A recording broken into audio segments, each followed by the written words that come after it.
it's a CSC, Climate smart Climate Smart Communities, and clean energy community. and clean energy qualifications. And, and just to be fair, put in that it'll be a subgroup of the Committee for the Environment, because I don't want them to think that we're starting a new committee. Yeah. Okay. I second that. David's proposal, that is. Thank you.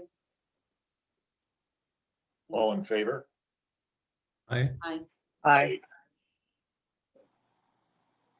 Great.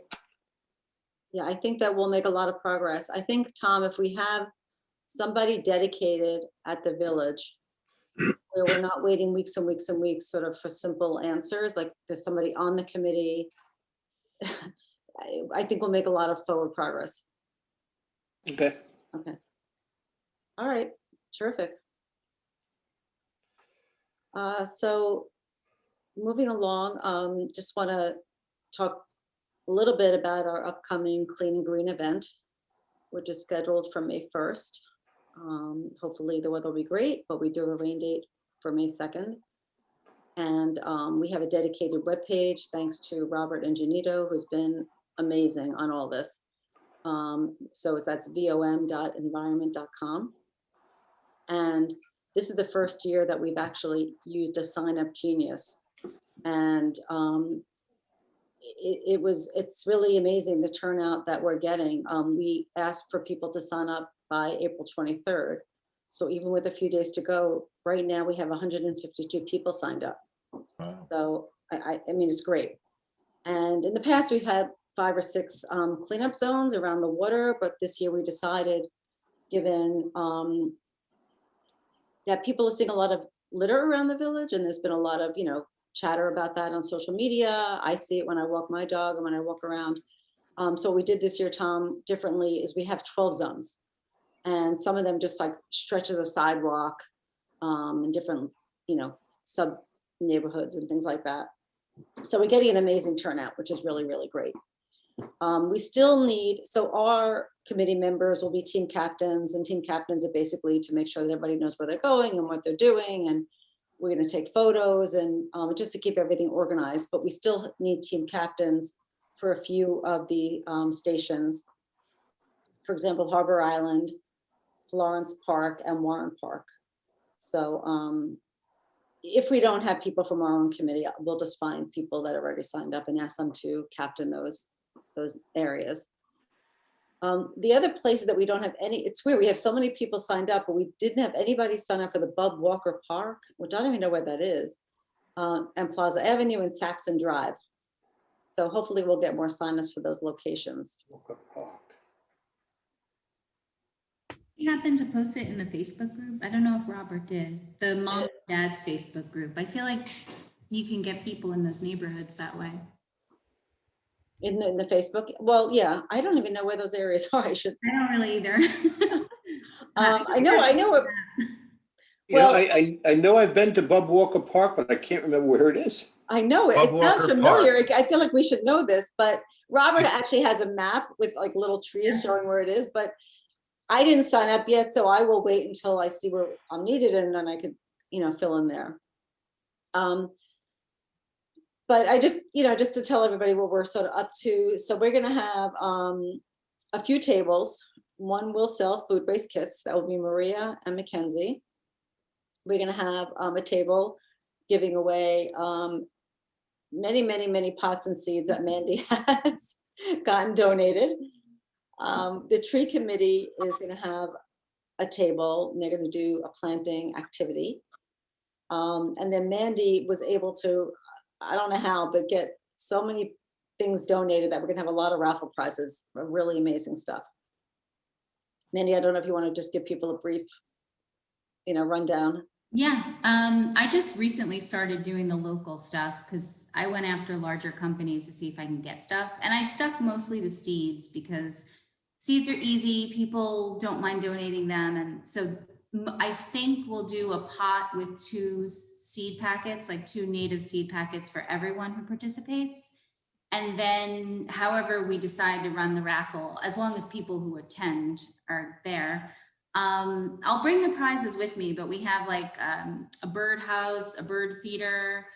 We have like 3 beautiful coffee table books. One of them is that link that someone sent about, it was a New York Times article, the wildflowers of New York. Oh, yeah, Yeah, I wrote them and I got one donated. awesome, great. Yeah, I wanted it. It's pretty. And then I got 2 other floral books. I stuck mostly the flower stuff because it's like low hanging fruit. But then I started doing local. I just got a Duck Donuts gift certificate for a dozen donuts. And then she's giving me coupons for everyone to get 1 free donut. So I picked up some coupons today, but I told her how many people we had. So she said that she'll print more. Oh, nice. That's a lot of donuts. Yeah, well, whenever someone goes in, they just can't combine it. You just get 1 free whenever you want. I think it ends in June, so it'll bring her business, I'm sure. Oh, yeah, that's great. And then we got a foursome donated. I have to go pick up the a golf foursome, pick up the thing. Oh my gosh, I can't. The name is escaping me now. Hampshire? Yeah. Yeah. So I have to go pick it up. And a few other little things, gardening gloves and stuff like that. So hopefully people will feel loved and want to come back and do these things again. I think And it's how great. does the raffle work? How are you doing the raffle? I think, Ellen, I think you said that we would probably double check that people were attending, right? That they checked in. Well, Maria, I'm glad you brought that up because I mean, we need some people to think about this. So the way the sign up worked is like 1 person would sign up for, maybe 2 people or 5 people, even 10 people. So we don't actually have all 152 emails. That would have been great because then we could have just, entered everybody individually in the raffle, but we don't have that. So one idea is just to get, a roll of tickets and ask people, come to the harbor in the morning. We could just give them out raffle tickets and then we could just call out, the numbers. That could be a little chaotic because there's going to be a lot going on. So we haven't really come up with a perfect thing. The other idea is we could ask the team captains once they're sort of out in the field to collect everybody's names. And people that are back at the harbor, we could sort of, text it, call it in and put it in a, in a jar and call it out that way. But this needs discussion because I don't really know the best way to go about it. Just What because we about don't we have everybody's check name. them as- in? Can I'm we sorry? check everyone in individually and then make them sign up and then that's their entry? So you will get everyone's email address? Because they're all going to start at the harbor. So if they just individually put in whatever their email and phone number, then we have their info. Right, I think some people are gonna just go straight to their cleanup site though, Oh, I Hmm. see. so, I didn't ask while we were on this to go back to another issue to Bub Walker Park. I just texted the Parks Department employee and he said Bub Walker Park is where Plaza and Grand meet. And now I know where it is. And it goes from Plaza to Fenimore Road and it runs right by the river. And there's a bocce court in there. It's where the vegetable garden is, but the vegetable Yes. garden is on Fenimore and the end of the park. It's just that little strip from Fenimore to Yeah. Grand Avenue. And it's actually an environmentally critical place because it runs right along the river. That's where we have the gardens, the plots that we rent, that residents can rent out for the season. okay, so that's a new, so if you're traveling on Fenimore towards Scarsdale, Okay. would it be on the side of the gardens or the other side? It's It- from the it's- gardens to the right, where those gardens are on Fenimore, and it goes all the way into Grand Avenue. Yes, it goes Right like back. before the 95 bridge. The 95 bridge is where the gardens are, and then Yeah. there's a path there that goes to Grand Avenue, which is Washingtonville. Yes.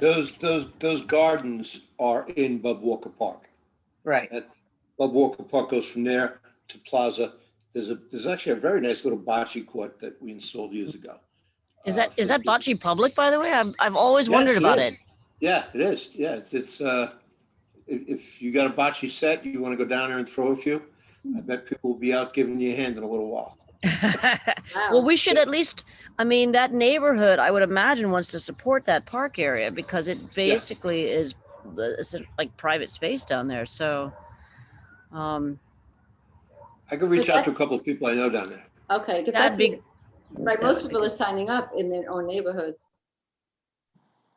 Yeah, okay. So are we gonna make people come to Harbor Island in the beginning to get like bags and things like that? Then you can do the raffle that way, but if they're not going to, then that's hard. I mean, we've, through the webpage, it is encouraged that people come to the harbor first, but it's not required. I mean, it's hard to require people to come, especially, there's a whole Shore Acres group that, you know, they may just want to start there. They used to have their own cleanup and they now sort of joined ours. So I'm hoping that most people will come. I mean, I guess to your point, that could be an inducement for them to come, but we say you could join, you know, enter into a raffle by coming to the harbor. That's actually a good idea. Is there any way we can have Robert some kind of announce that if you want to join the raffle, come down to the harbor and sign up your email? Yeah, Robert is that's a an good idea. ND, he's watching. Yeah. I mean, that's the only thing is if we can suggest that you come down to the harbor, you know, sign in, put your email, and then they can be in the raffle. It's really the only way. Yeah. And if they want to pick up a free pot with seeds, because I mean, it'd be okay, I can facilitate giving it away to people, but 150 people might be hard coming to my house. Right, so that's a good inducement. And the one last thing I want to mention is there's also, we're also going to have a compost give back, Yeah, which is great, which I have a feeling people will come separate and apart from this event to just get the compost, which is fine. Do they have to show any kind of ID when they pick up the compost? I'm told yes. Okay. So Alan, how is that program working? Where did the compost come from? The food scraps Ours? Like from the, for the company, I believe that we Yeah. pay to take them away. Yeah. I don't know if it's specifically our garbage, but our No. garbage fits in with that. I don't think your banana peel may not be in that. It's Oh, back is it- company. It's But I back- think it's from that facility, Renee, I think it's from the facility, from Ulster. That right, was- so it's the same thing that the Village of Larchmont and Town of Amerenik just did, exactly that same Yes. program? Yeah, okay, Yes, yes. great. And we have done it before. Oh, good. We just didn't do it last year, like everything else because of COVID. But we didn't tie it with our Clean and Green event. We had a compost give back that was, there was a huge, big pile of it down at the DPW. And I think what Tony is doing this year is he's gonna bring some to the harbor. And then he's also gonna have some of the DPW for, available for a few days. So is it like in what, like a 30-pound bag or like how does it, what does it look Well, like? you have to bring your own receptacle. Okay, And I believe he's limiting one, I don't want to get this wrong, 32, I believe. 132 ounce receptacle per person at the Clean and Green event. You may be able to get more when you go to the DPW. But people really did it. I mean, it went. People really like that. So can I just ask, first of all, Mandy, if you need help transporting 150 pots from your house to Harbor Island, I'm happy to help. And as far as other heavy lifting, we just did our little Rye Town cleanup, and there were some essential things that gloves and bags. So are we going to pre-distribute all of these materials prior to the start, or like should the captains go early to Harbor Island and then go to their places to meet people and suggest that they go back to Harbor Island to enter the raffle and get compost? I mean, what sort of sequence from like 9 a.m. until noon is this all going to work?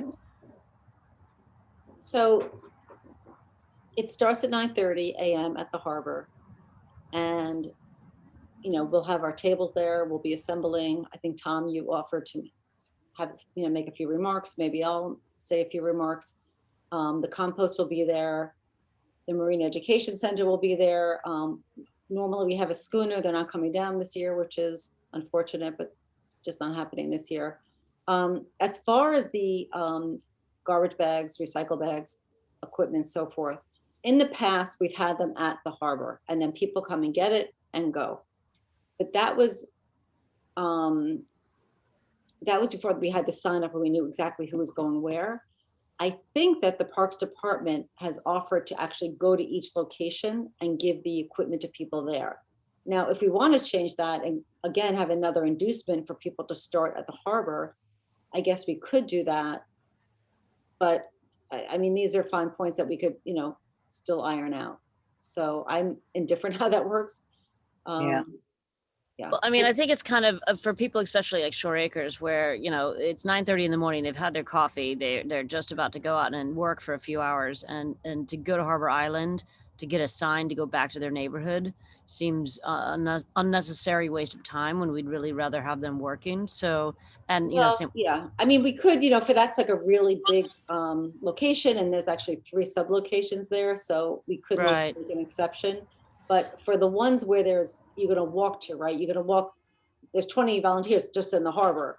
Then there's, we're going to do the sidewalk from the harbor along Boston Post Road to Orienta. Then there's a few locations within Orienta.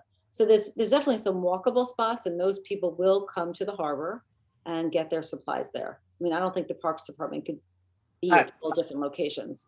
I think it sounds very complicated to drop off to locations. I think it's like if they don't want the supplies, they can go right to their location, but we should just have them in one location because there's a lot of camaraderie too. There's, we have a lot of giveaways, people joining together. So there's that part of it. It's the cleanup, but also kind of that community spirit, which you're not going to have if they don't come down to the harbor. Yeah, So I agree. Yeah, I think that's a good point. Maybe we should Camaraderie is set nice. time and tell them like a window before you get cleaning. This is the window of time per se that we'll be at the harbor distributing things so that they feel like they have to go there first. Maybe, I don't know. I think so. And it just make it optional. If you want to join the raffle and come down and get supplies, this is the time at the harbor. And if they don't, they can just go to their cleanup, but then they're not going to be in the raffle and they don't get supplies. It's up to them. Yeah. But I if think someone's not put it- interested in compost, they just won't come get it. Like, Yeah. I and think- then I think Okay. we should put it out there. Okay. I understand that. As far as removal of the contents that are collected locally, will the Parks Department or the whoever, the DPW go and we're not going to bring them back to Harbor Island? No. No, Okay.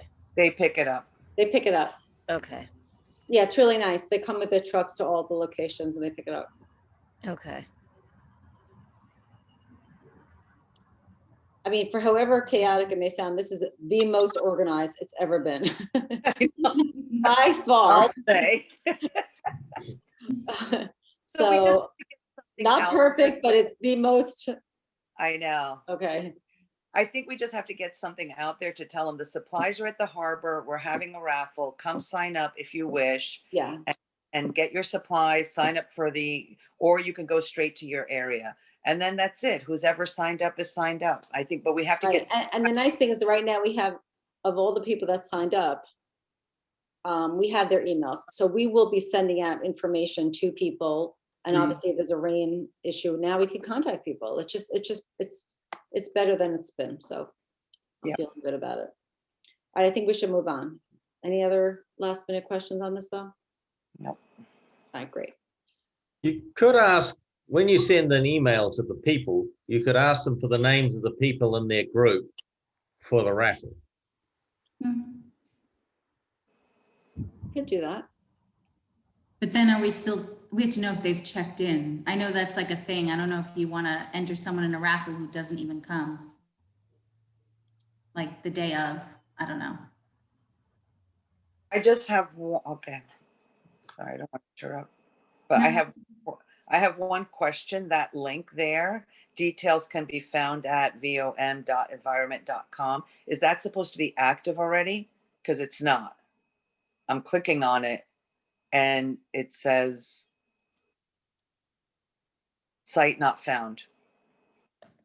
You're I'll let- clicking on vom.environment.com? No, I Whatever. think it's just VOM environment, not dot. Okay, on the agenda, it says vom.environment.com. Oh, really? Then my bad. No dot, no dot. I just went to, No dot? Okay. Oh, you're Alright. right. My bad. Sorry. Okay, so it's vomenvironment.com. Okay. Okay. Got it. All right. So we have somebody on the phone, a resident, I guess on Taylor's Lane, asking if we can include Taylor's Lane as a zone. I guess we could think about that. I mean, when I think of Taylor's Lane, there's that site that we talk about, oh, the brownfield, but, But it goes all the way around to Otter Creek. Mhm. right, so wouldn't that be part of Shore Acres or no? Not as much, no.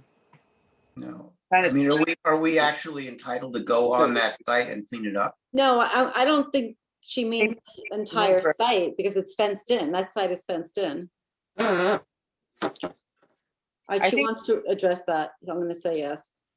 I think they mean the neighborhood, not the actual. Yeah, the neighborhood, I mean, if she wants to get a group together, yeah, We could make her the captain for Taylor's Lane. yeah, she could be, right, exactly.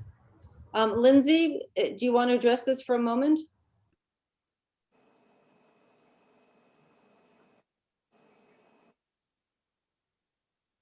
Okay, I don't know why. Lindsay? I don't even see her. All right, well, I could work with her one-off during, She wants to be unmuted, Ellen. I have to unmute her? I don't even see. I don't know. She just sent some text or just Maybe popped up on the screen. Sally has to do that. And the This participants, yeah, Sally would have to do it. Sally would have to do it. She's running it. Sally, text. Hold on. Try- Hi, so, there she is. There you hi, go. I perfect. was able- Hey, I did that. Hi. Okay, I so think I just a hear quick- Lindsay. We had actually planned our own cleanup over, I live on Colonial Court and Colonial, Taylor's Lane, Barrymore and Shadow. We were going to be doing a cleanup this Sunday, but it looks like it's going to get rained out. So it makes sense for us to move it to next Saturday, to the same day as the event. So we do have a group already. Okay, So is it possible to just drop, us into that map and then I will send that out to our neighborhood? sure. Great, thank you. Okay, thanks, Lindsay. Okay. Are you going to be the captain, Lindsay? Yes, of course. Yay. All right, guys, we need to keep moving here. All right, so we could never have a meeting without talking about food waste recycling. And I do want to just make everyone aware that International Compost Awareness Week is May 2nd to May 8th. And the theme for 2021, which I really like, is Grow, Eat, Compost, Repeat. So I think that's kind of catchy. And I was asked, so I don't know if anybody was on it or knew about it, but Larchmont Library had a workshop with 2 women from the Larchmont Environmental Committee, whatever. And they just talked about, backyard composting and composting through this program. And it was very, very well received. And the Mamaroneck Library wants to have an event now. So I agreed to participate with them. So we're doing, we're really just dusting off their presentation and adding a few things. So that's going to be May 19th at 7 p.m. So mark your calendars. That'll be a nice event. And we'll have to publicize that. Is it on Zoom? A Zoom one? It'll be, oh yes, it'll Okay. be Zoom, yeah. So when we're still working through some of the details. When I get it all, I'm gonna ask if everybody could just, put it out there and get people to attend that. It was actually, I attended the other one. It was good because it was very user-friendly. They were in their kitchen, showing how to use the compost, talking about what you could put in a backyard compost. It was, if somebody really, really wanted to learn how to compost, they would have gotten a lot out of that talk. So Ellen, who are you working with from the library? Oh, her name is Trish. somebody. Let me just look that up.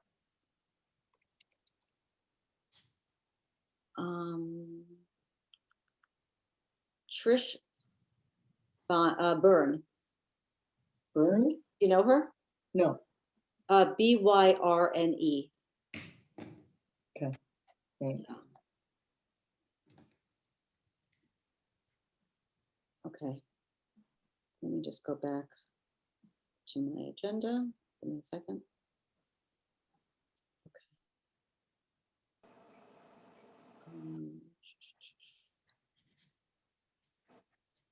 Okay, so I wanted to give everyone's, I wanted to just talk about, so the Winter Farmers Market ended last Saturday.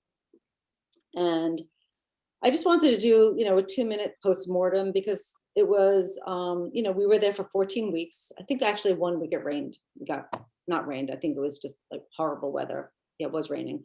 So I think it was actually 13 weeks. And in total, that was 70 hours with 42 volunteer shifts. And 27, we had 27 individual volunteers. We had a lot of repeat, 5 of which were from our own committee. So just in terms of that, I thought it was really a success because the fact that our committee is providing such great opportunities for volunteering, I really was pleased with that. My computer's gonna die, crap.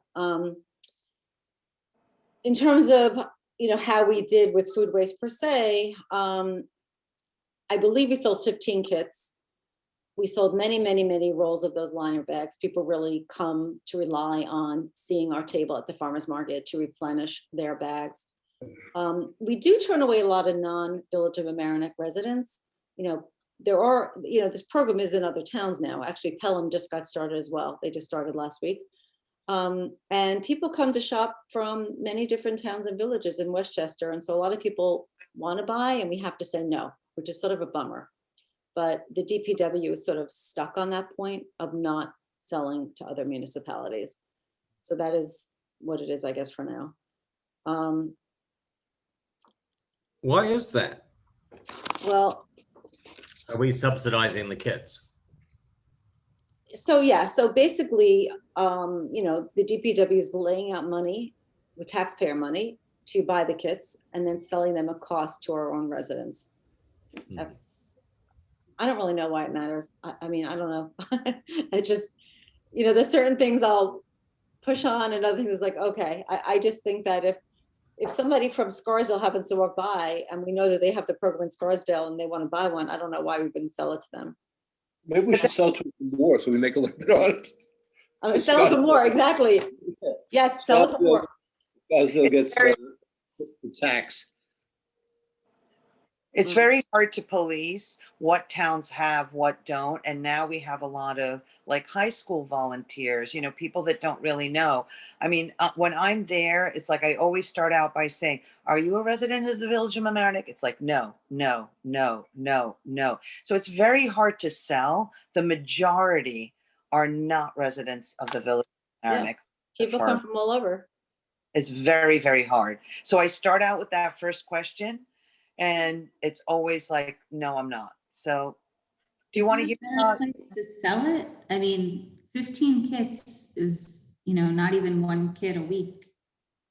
It's very hard because they're not from the Village of Amerenik and we can't. That's why I'm advocating for going to Mamaroneck Library and at least have a greater percentage. If we go to North Shore Farm, you're going to hit the same thing. A lot of people come from other places. It's very hard. I've been there at selling. I've done this multiple times. It's very hard. The best was when DPW was open on Saturday and we could be there when residents were coming there. And even though they're already scrapping the food scraps, they would still buy for their neighbors. They would tell other people, people were there that are residents and would come down, but we're not open. Unless we're going to be open, I don't know, Tom, are we going to open DPW on Saturday? I don't think it's in the budget. So we have to pick a location. What's the recycling bin? Is that where they sell the recycling bins? Like if I needed to buy one, is that where I go to get one? Yeah. You turn right into. Yeah, I think I know where it is. you know, Because to me, I turn feel like that's where I would go to buy one. Right, but this is on, I think also the Winters Farmers Market was tricky. The first few weeks were really cold there, like really super cold. And people, you know, everyone has their mask on and people just coming in, doing what they needed to do and getting out. There wasn't a lot of schmoozing or hanging around. But when I was there on Saturday, which was actually a nice day, people were really coming to the table. We were talking. So I think it's a lot about community engagement and outreach versus making the sale, because it's, you know, it's a little bit of the, you know, preaching to the choir at a farmer's market, right? I mean, that's where people love to talk about composting at a farmer's market.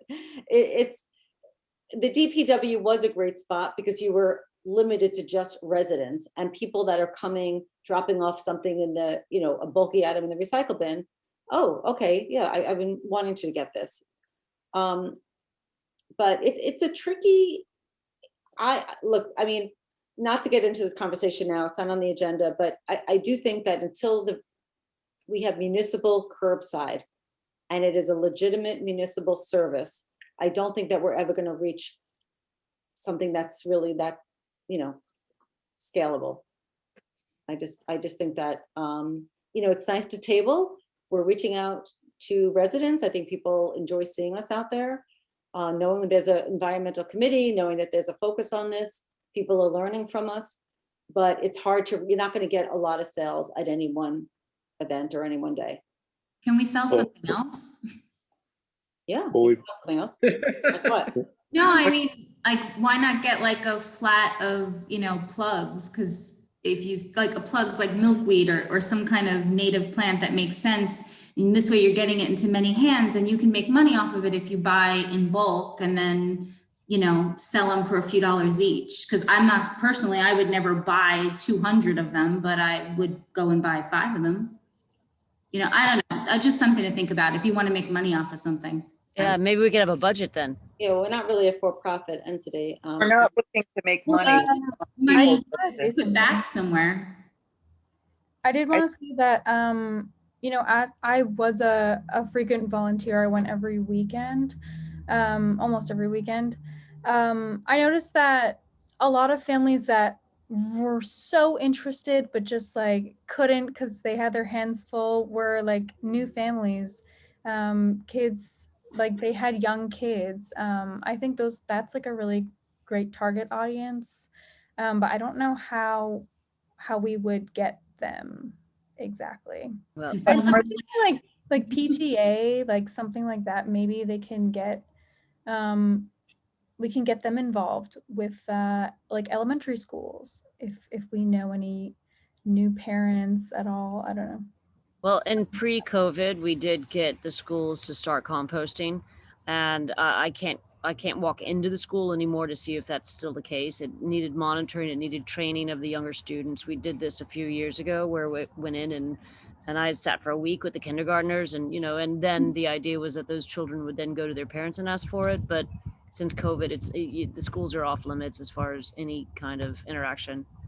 No, I think what she means is selling the kits at the elementary schools, because there's a lot of new families that have moved in. And if we, I that's, know, Yeah, but or- the schools are like, they're at absolute, they They're in can't line. take. I mean, if take they happen to anymore. be having like Zoom PTA meetings and we get a hold of someone who's like the head of the PTA, like maybe they could just bring up like I think something really great in the community that like just Mhm. just getting the word out right there. New parents, I think that's a great thing. And then they can get the kids involved too. I think, like, why not? like if everyone's having Zoom, they're not meeting in person. So if there's a PTA meeting, maybe have a representative, like just present and just explain it to them. And then they have to go to DPW, but at least bring awareness. So I agree with you that bringing awareness to all the new families. and I Maybe just, a Zoom for kids to compost. Like do the adult version, but then do a kids version. Well, the kids aren't at the meeting, so it's the parents. So we No, want to get, a Zoom, like a separate one, like through the library, like how she's doing the Zoom compost for adults. You could do a kid version. I attend a zillion Zooms for my 5-year-old. We're not saying to do a Zoom, we're just saying to bring awareness to the parents when they have a meeting, just do like a little presentation about selling the kits Okay. so that people go and buy them. That's a good idea. Well, it sounds like if we expand the locations to the library, to North Shore or whatever, we may have saturated the farmer's market to a degree. And by expanding the opportunity, not every Mamaroneck person goes to the farmer's market, but many go to the library, the post office, whatever. So maybe we should explore that as well, just expanding the tabling to to just different locations, which we're already doing. So we're Well- going to do the library shortly, right?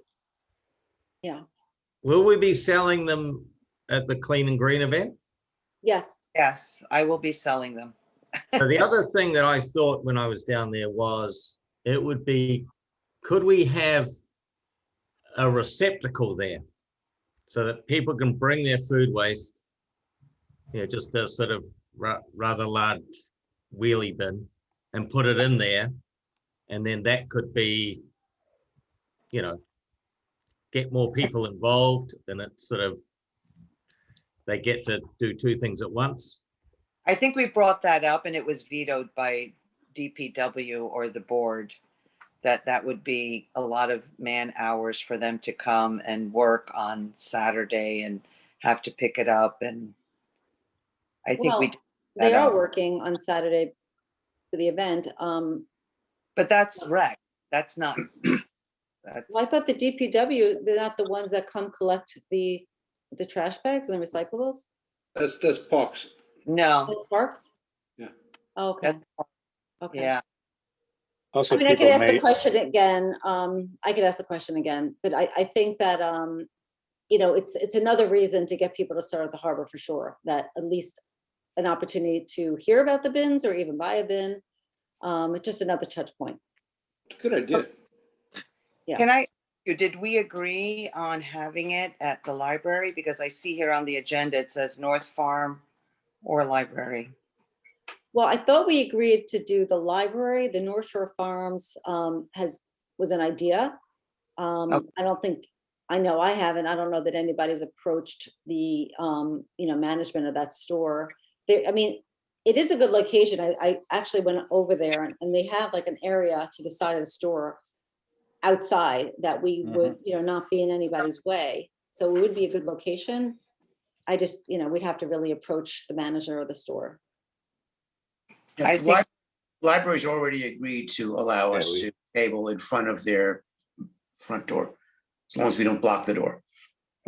I think that's a great idea. I think you're gonna, the hardest part is just reaching residents. There's just, every time I volunteered, there's so few Village of Mamaroneck residents. So I think we're better off doing that. Can we revisit this idea of, charging non-village residents an extra couple of bucks so we can sell it to them? What is that? Do what? To charge non-village residents a little extra so we can sell the kits to everyone rather than having to sort of cut our market. And But where are they going to put it if their town doesn't have a program? A lot of them are from New Rochelle, they're from Pelham. well, okay, but if they do, we know what towns have programs, so we can ask them that. Yeah, we know what towns have programs.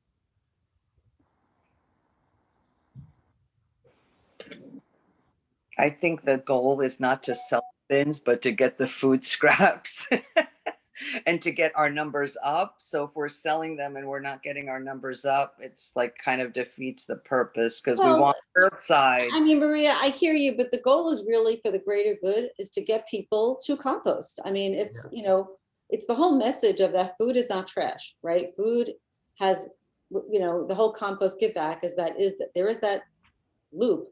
And so if somebody from Pelham says, oh, this is starting in my community, I'm here now, could I get a bin? I mean, it just bothers me that we can't support that. Yes, we want it in our own community, but I think that we want to just really, get We this want like honest numbers. right? widespread. My computer's gonna die any second if somebody in my Oh. house does not give me a charger. So I think that we need to move on, if that's okay. Yes. Okay, I just want to give a quick mention to two planting events. Mandy, no, I'm sorry, last weekend, Christy and Renee helped do some planting with a group. And now next Saturday, Mandy and Renee are going to work with a scout troop. And this is, if anybody wants to drive by and see what they're doing, or what they've done, I guess it's on the Halsted side of the train station across from the car wash. Thank you. Curious Man- about that. Is where you did the planting there at Metro North, was that their property? Did you have to get permission? I was just curious. Well, Jerry knew and directed us, and I think that there's a minor degree of potential misunderstanding of location. But the reality is the Halsted side of the Mamaroneck train station is the only accessible side on the west side, which would be more of a Jefferson Avenue side. It is inaccessible for foot traffic for anyone. I could barely even climb up there. So what we did was work on the Halsted Avenue side. There were areas of green. There were some random plantings of tulips and daffodils. And, we added a few plants in hopes, but we also did a great degree of removal of invasive species and trash pickup.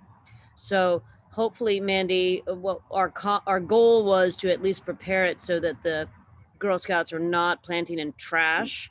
So hopefully most of the trash is gone and some of the soil has been disrupted, especially on the access points down from the tracks, both on the most northern and then by the main area where the invasive species is. Hopefully that soil is ready for little kids to, those are the two easiest accessible, and it only gets harder from there.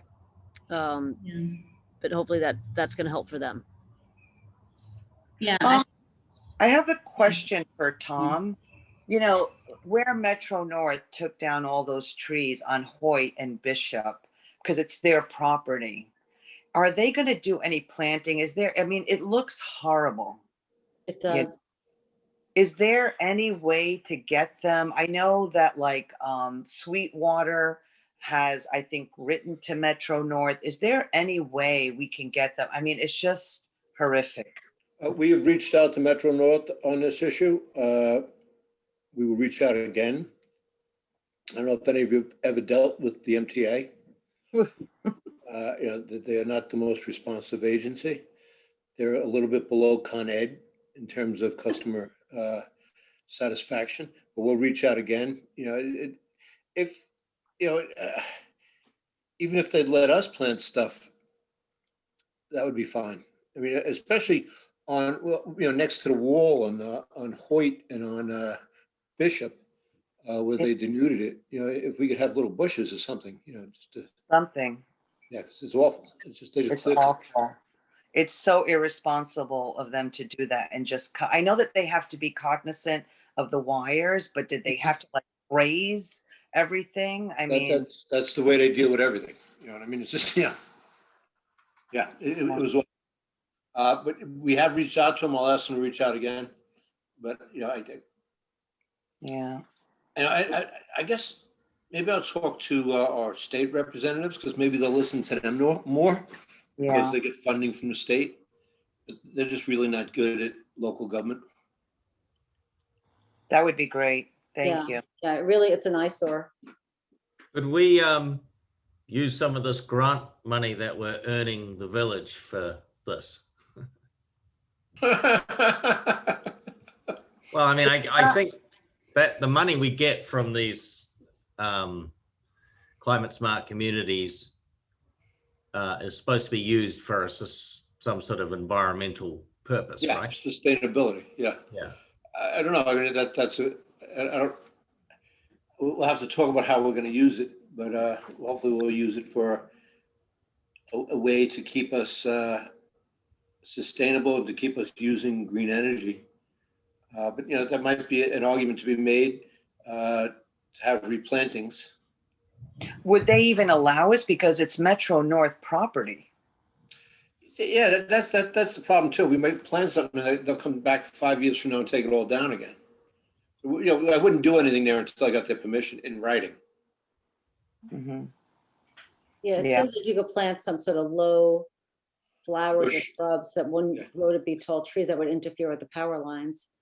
And it would just beautify the area. Right, it almost looks like it was like there was a fire there. It's very Yeah, it's strange. just a clear cut. Milkweed. Milkweed's good.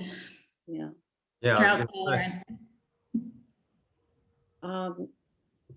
I just, we need to keep moving on if that's okay with everybody. The cooking oil, I had a question because that's the next thing on the item Yeah, there. unfortunately, I don't really know how to screen share. I wanted to show everybody a video. So this was something that I've been thinking about for a while. I've had people come up to me and ask me about it. And I was talking to Ron and Michelle, who we know from Scarsdale, and they have started doing this in Scarsdale. And what I'm told is it's just one of these easy things. You know, you get a contract and you have basically a receptacle at your DPW where people could fill up their jugs of their cooking oil. You come and you just pour it in. And I had a video, I'll try to send it through an email. I just, I don't know why I can't screen share here. Let me see if it, So this one in Scarsdale is just for Scarsdale? it's just for Scarsdale. Right. It's at So their we, DPW. right, so we would have to do our own, okay. So we would have to do our own I mean, in terms of like, I know we don't have a lot of real estate at our DPW, but it literally is just like one bin. And, you know, there is a good purpose, you know, these are, you know, the cooking oil could be recycled into biofuel. And, you know, I don't know where restaurants or clubs, what they do with their cooking oil. I mean, they obviously have a lot more of it, but it would be nice if we gave people and businesses the ability to recycle their cooking oil. We know it's horrible to go down the drain. I would definitely support it. I've had a jar of Costco walnut oil sitting in my backyard next to my compost bin for months because I don't know what to do with it. I It's know, just- yeah. Sneak into Scarsdale. Right. I had a woman, actually, we were talking about this at the farmer's market on Saturday, and she said, I take mine to work. She works in some kitchen. And she's like, I take my cooking oil to work. I'm like, okay. So, I mean, then I've had other people say to me, I just don't generate that much oil. It wouldn't matter to me. But I think if it matters to enough people and it's not a big lift, I could, you know, get the specifics from Scarsdale. As to, you know, what she said to me, it was a very easy thing to implement. A few years ago, after we deep fried our Thanksgiving turkey, I took like 5 gallons of peanut oil down to the DPW and they took it. They did? Yeah. And what'd they do with it? I thought they'd put it in the biodiesel truck or whatever. He just poured it somewhere. Or maybe he poured it down the drain. I don't know. Well, I'm going to ask Tony about that. Good idea. Okay. Do That's many actually really interesting, Liam. Do many of the businesses just get it picked up? I know there's a lot of services that do it. I Do would they- imagine that maybe there's services that I would hope. Yeah. Okay. Leaf blower, door hangers. Yeah, I'm sorry. I was working on my laptop and it just died. And so now I need to use my desktop here. So anyway, I'm hoping to share that video. As I said, it just showed how simple it could be. So the leaf blower, okay. So this is just a hot topic right now. I don't know, you know, how many of you are on Nextdoor, but I feel like there's just these constant threads. People are home more and they're annoyed by the noise. I hear so many complaints, and it's really more about the noise than the whole issue of, you know, the particulate matter getting in our lungs and all that.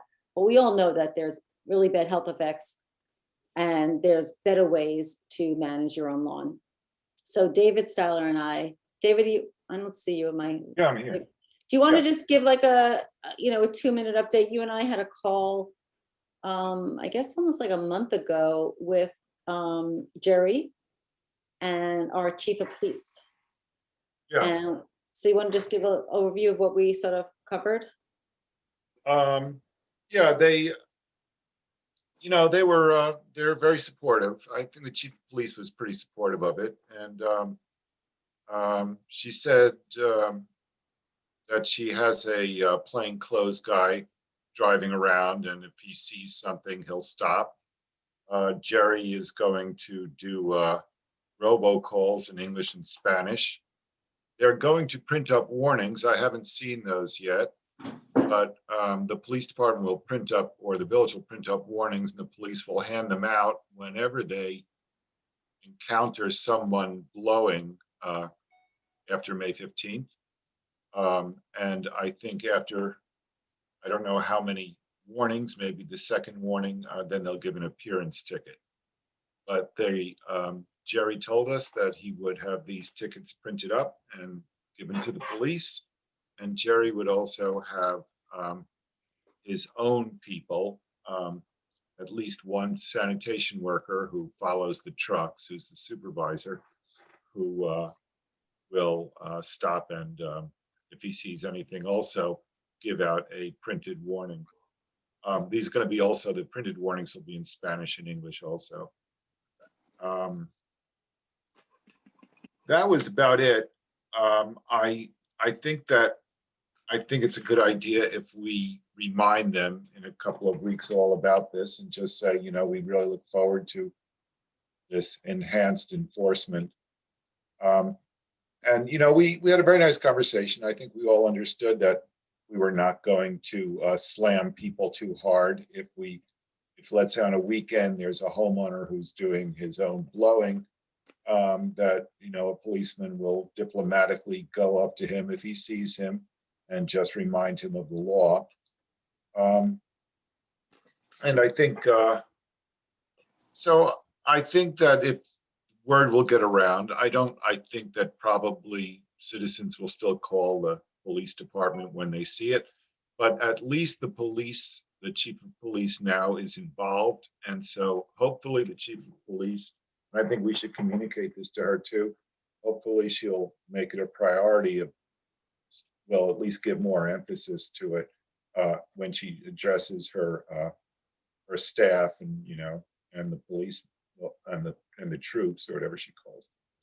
So I think that between that and the door hanger, I think it's a pretty good effort. But I think we should, remind them, Ellen, that, they are going to print up tickets, printed warnings. And maybe we should have a hand in that so that the, if they need some other input from us, I don't know. So it went out, I think it went okay. I mean, they gave us a full half hour and and they understood the issue. So let's hope that works. And, if you want, Ellen, I'll just email them together, send them another email and I'll CC you, or you could do it. We also had talked about the idea of educating the people performing the lawn care services and perhaps even doing it through a registration system. Are we still thinking about that or not? No, Jerry did not. Jerry didn't go for that. And the reason is that it would really have to be more kind of complicated idea, would have to go through the board. And Larchmont actually passed a law. And so I don't think Jerry was willing to go that far, at least at this point, as far as Larchmont went. So, no. I mean, I'm sure we can keep pushing if we think that that's a reasonable thing to do, and Jerry would accept it. But at this point, he just didn't really comment on it. I don't think he was in favor of it. Might be worthwhile keeping an eye on Larchmont's experience with that. If it's successful, it's something we might want to duplicate at some point. Yeah, I think that's a great idea, and they're extremely environmentally minded over there. And And, their town supervisor also is really active in this. And so, and they have paid employees, who are just doing sustainability, or at least one. So they do have more of an emphasis than we have. I guess it's the difference between, one of the differences between Mamaroneck and Larchmont, I suppose. But I do think that's a really good idea sooner or later to get these guys registered, because as Ellen pointed out, people don't worry about the toxic dust, but what they do go crazy about is the noise. And I don't see why we should, as a village, endure this noise a minute longer than we should, after May 15th. And I've always felt that it really wasn't up to the citizens to have to call the police, that if the police started patrolling, it would just take a few times and maybe this problem would really start to diminish. Actually, it has started to diminish because there's a lot more public consciousness of it. So I think last summer it was better. These guys go around, everyone knows this, who's on this Zoom, everyone goes around these lawn care companies furtively blowing for like 5 minutes and then shut it off. But somehow in their business model, they have to do it no matter what. But maybe in the future, Dave, I don't know.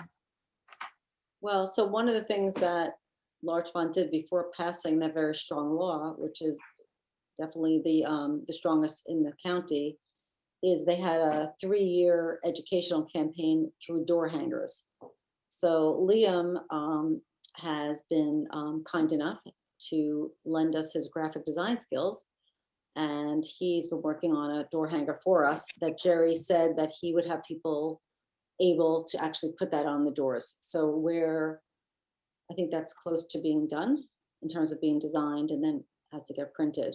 So I think we still need another year or two to sort of really educate people, because I think a lot of people don't even know what are the dates of the ban, what's banned. It's confusing. So I think we talked about that it's on us to sort of the education piece, but that Jerry and the police said that they would do more enforcement this year, especially in the beginning, especially like right when the ban starts, May 15th. Liam and Renee, that was a great door hanger. Oh, I'm sorry I thanks. looked at it too late, but Renee, weren't you part of that? Oh, sorry, Renee. I'm sure if you were, you'd have done a great job. I think we have to give credit to Liam. Yeah, it really looked great. I just actually finally went online and saw it. Yeah. It was Thank you. great. Well, if anyone has any comments, they should get it to him in the next, Well, I day. can send out, Want to print it. I can send it out to people. Always good to have a, spell check. I think there is that function on the computer, but yeah, why don't you send it out to Well, everyone? it's not on the graphics program. Oh, okay. So, so the front is basically about the law and the health and environmental stuff. And on the back, it's, about mowing, mulching, and composting. Leave the leaves. So, but I'll send it out to everyone. Thank you. I also just wanted to tell people about Scarsdale's new law. They just passed a new law, which I think is interesting. So they're banning gas leaf blowers for 9 months out of the year. But they're not banning electric at all. And it's interesting, because David, I remember on our call with Jerry, he mentioned that, and I sort of shied away from that, thinking like, you don't want to give up what you already have. But, electric is far better for the environment in terms of noise and how much gets blown than gas blowers. So it's really, their law really encourages the landscapers to invest in the new electric equipment. But I thought that was interesting, and I just wanted to let people know. And I think we just need to keep an eye on what other municipalities are doing in terms of, their laws, and then how their enforcement and how it's being received. But when they this was passed unanimously in Scarsdale 7-0. Yeah. Which I thought was interesting, because when I think about Scarsdale, people like pristine lawns over there, I think. So I was actually surprised to hear that. But the new electric blowers are a lot more powerful and battery operated as the old plug-in ones. So it might be like you said, we should watch it, and it might be an alternative and less draconian, but let's see. Yeah, yeah. Okay, just moving along. So Taylor's Lane, so Tom, this is something that our committee's been focused on for a while. The, the former EPA site over at Taylor's Lane that's fenced in. And we sent a letter a few weeks ago to the BOT, just, saying, hey, the CFTE would like to have a role in the discussion about what that final use of that site would be. So I don't know if this is something that's in the near term or way off in the future, but I think that we have some good ideas. And, if you have anything to inform us about, that would be great to hear. I don't think there's any, since I was a trustee years ago, it's always been imminent that this was gonna be, and every time we get near the DEC, New York State DEC moves the goalposts. So right now, I don't know of anything that's gonna happen in the near term, but I'll make sure you're involved in the long term. Tom, we have these ideas, and we didn't really want to just sort of start throwing them out in our letter to the board. And I think David Freeman was right on that. But, we do now have control over the property. We can't violate the guidelines. And I would guess, as I think has been said before, that we have to probably inform the DEC if we're going to do something. But we don't have to do something on the cap. There's still extra room around there, and so we had a visit. We had a visit to the site, and we just looked at possibly where we could put in where possibly a dog run could be put in, where we could maybe just start doing some kind of native flower planting, maybe even, and I was thinking of this too because I'm in charge of the community garden this year, maybe even expanding the community garden into places that might not be on the cap, just to start using it, just to start getting it into the public consciousness, also as an opportunity, a place where things can happen, people can congregate. Yeah. And I think the community garden would be a good idea, because the idea about a dog park that was broached a few years ago, and the people in the immediate vicinity were not enthused about a dog park, but they might have a different view of a community garden. So, and I know where the cap is and where it isn't, so I think that there'd be plenty of room to expand there and do little plots like you're doing down on Bub Walker Park. I mean, those are very small garden plots, and I know this is the last item on the agenda, so we could just segue into this, maybe, Ellen? Sure. Can I ask a question before we segue? Tom, what is the issue with DEC? Is it just inattention by people there, or is there some substantive reason why the day of decision keeps getting put off? Yeah, I don't know. I think what we're trying to do now is we can get a certain portion of the money that we've spent over the years refunded. I think it's like 75% of what we spent over the years maintaining the cap and doing remediation on the property. So we're kind of waiting for them to give us the money they owe us. And every time we get close, there's something else we have to do to get the money. So I'll talk with Mr. Sarnoff tomorrow, but it might. I don't have the specifics at the top of my head, but my feeling is always, there's always something else that we haven't done. And there's always another form that we haven't filled out or some more documentation that they're going to need. Because it'll come to a few $100,000, which is not insubstantial and perhaps would get us, moving to rehabilitate the area. The ideas that you have, like a little plantings and stuff like that, maybe a walking trail through there. Right. It's a substantial piece of property. It's like 17 or 18 acres.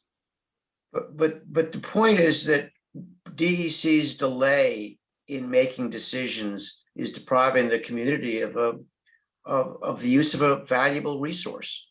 That's a And, good point. somebody should, it sounds presumptuous, but I'm wondering if there isn't a call that can be made to somebody at DEC to get whoever is holding the decision on their desk to move it along. That's a good point. I'll talk to Mr. Otis. Mr. Otis usually knows who to talk to and what departments. No, and Tom, as far as a dog run, I mean, in New Rochelle, to go use their dog run or dog park, residents and non-residents have to pay an annual fee. I mean, it could be a revenue making parcel of Right. land for the village. We're putting a dog run in Harbor Island next to the sewage treatment plant. That was the plan, to put a dog run. Okay, great. My dog will be happy. I didn't know if that was definitely happening.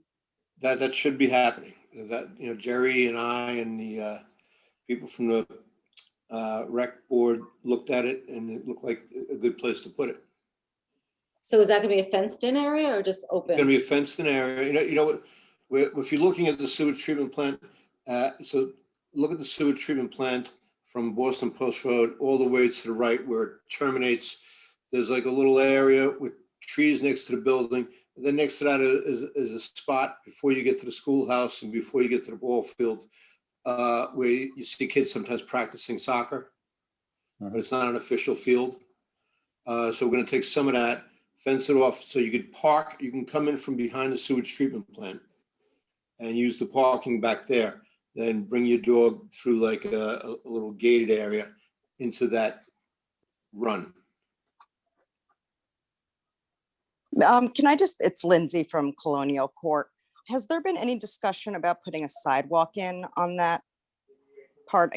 I know this is kind of where environmental and traffic comes together, but we're desperate as that land is getting, I know people are starting to get the wheels turning, but we're desperate for a walkway there. I think Jerry did go down and look at that. I don't know where we are with that. That is another few $100,000 for a sidewalk. And I'm not saying you don't need it, but it has to be balanced against all the other needs that we have. But I do understand what you're talking about, especially running parallel to because I know a lot of kids walk that on their way to school, and then there's they have to cross over before they get to the gas station, and it's kind of hairy. But you could possibly have a walkway that wasn't paved if you made it into a natural area. A crushed stone or something. Yeah, Tom, I've been telling people in this committee that in Harrison, they've made a passive recreation space off of Oakland Avenue. Are you familiar with where that is? Across from the Yeah, shopping where center. the supermarket used to be there. Yes, exactly. Yeah. And to me, that's a great model for what we could do with this, where there's a walking path, there's benches, and it's very nice. It's very pretty. And I mean, they haven't planted it yet, but I'm sure there'll be plantings. And if we don't need a dog park because we're going to have one at the harbor, which is amazing. I mean, there's a lot of other, things to do that would be a great community amenity. And if the village wanted to earn revenue, there's other, there's ideas for that too. So, again, we just wanted to sort of have a seat at the table because we have sort of talked about. No, I think it would be helpful to have you have a seat at the table. Yeah.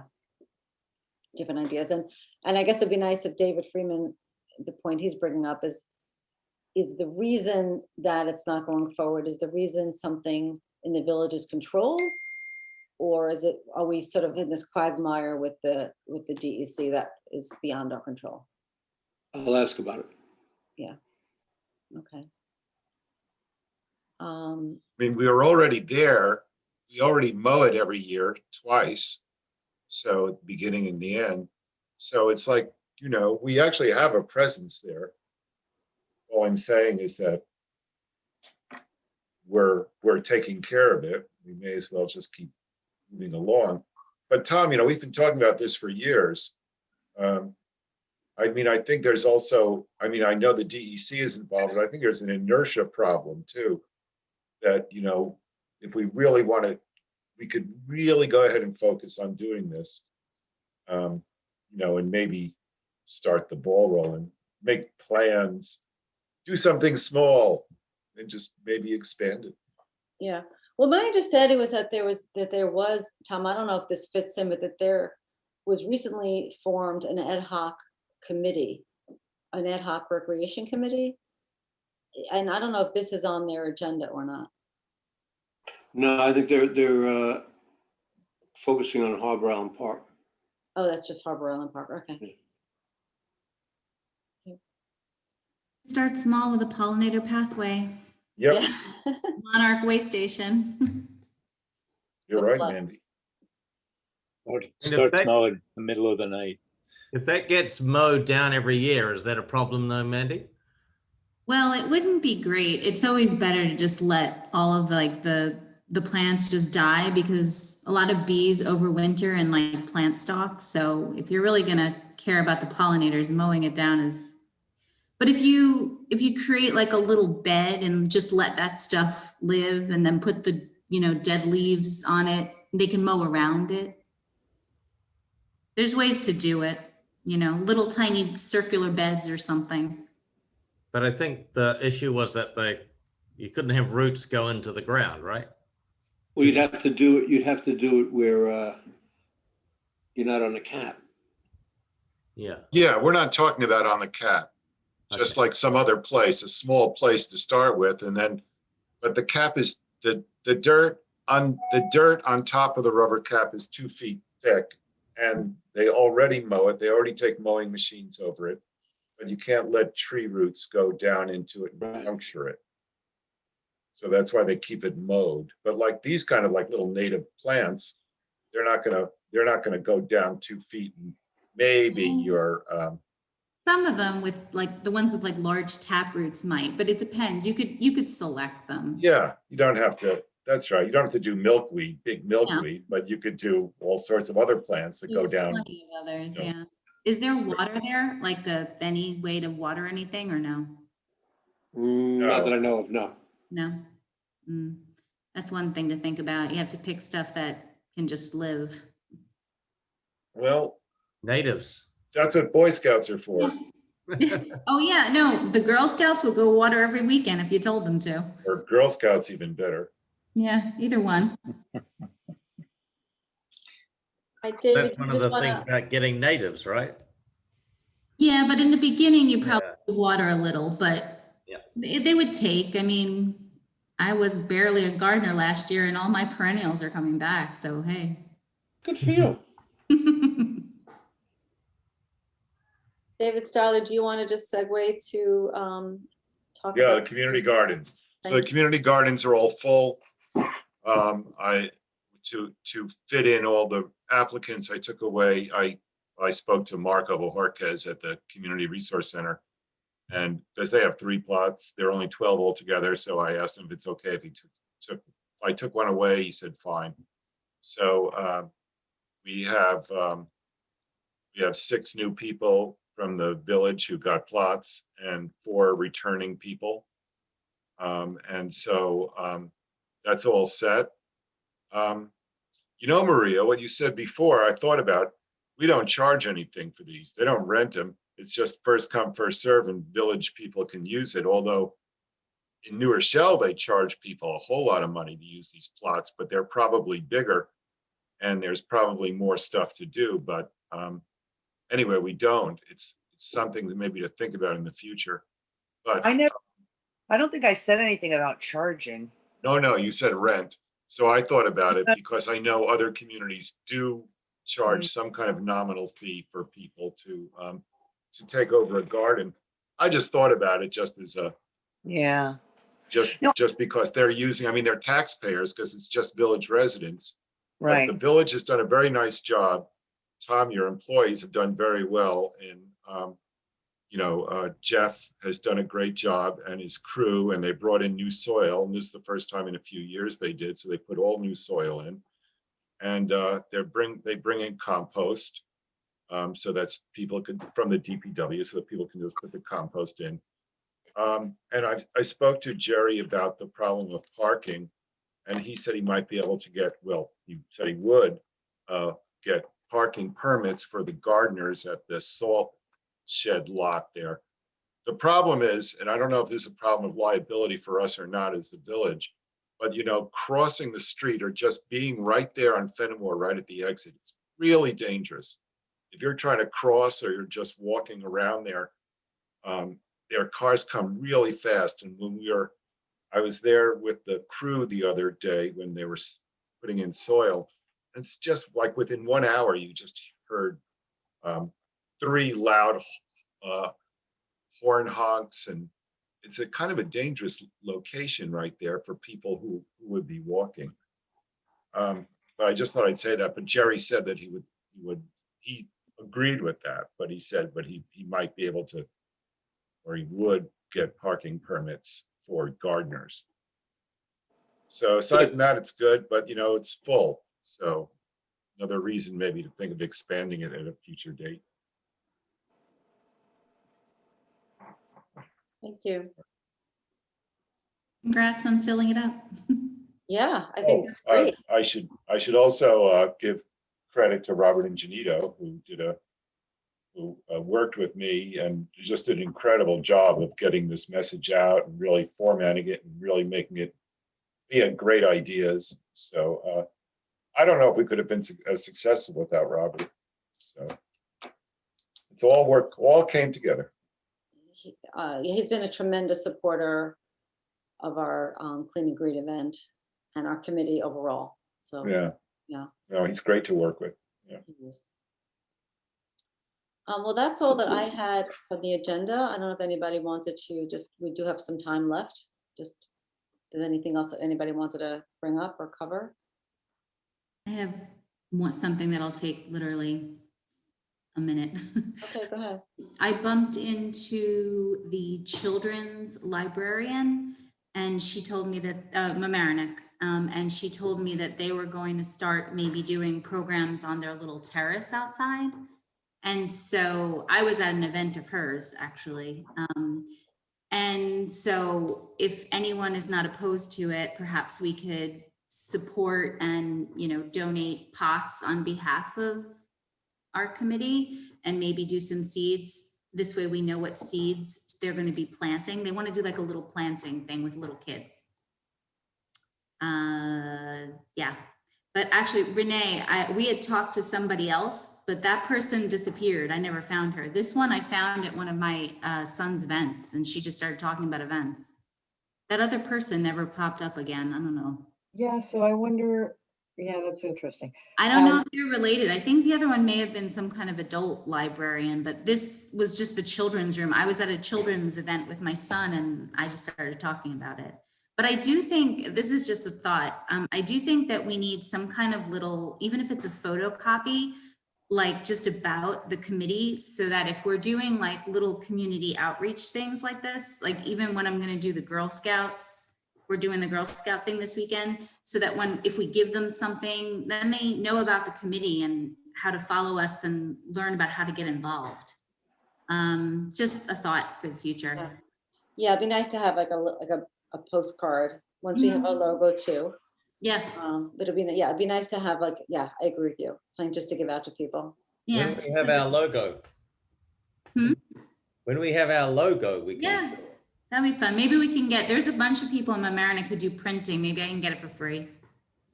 You're good with that.